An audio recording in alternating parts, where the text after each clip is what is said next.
Men darrov gapingizni nimaga bo'ldim? Siz e'tibor qiling, san'atda agar biron kishi chiqib 3-4 so'm pul topishni boshlasa, bu bola bir yulduzlikka da'vogarligi yo'q. Bu bolani bir narsaga da'vogarligi yo'q. Endi kirgan to'yda payz olib, pulni shipir chiqib ketadi. Endi misol buni rizq deydilar. To'g'ri. Misol deylik, o'sha to'yda o'sha odamlar o'tiribdi. Boshqaga qistirmish, shunga qistirgisi keladi. Nima endi shunga ham endi qancha odam siz indamaysiz. Nima uchun? Misol deylik, bu agar bu bola bir narsaga da'vogarlik qilganda, men aytsam bo'lardi. Kechirib qo'yasiz, mana shu qo'shiqlarimizni aytib, anaqa qilib qaytam nima desam bo'ladi? Qaytam bu bola eng beozori san'atkorlar ichida shu deb bilaman.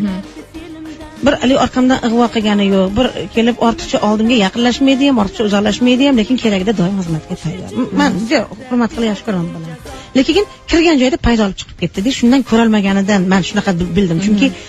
Chunki o'g'il bola bo'lib turib ayol kishi. Endi masalan deylik, liboy o'g'il bolani topingda shunaqa qilib o'ynaydigan. Yo'qsa bironta ayol toping, erkakka o'xshab o'ynaydigan. Lekin yarashmaydi uncha odamga. Bu odamga yarashib turibdi.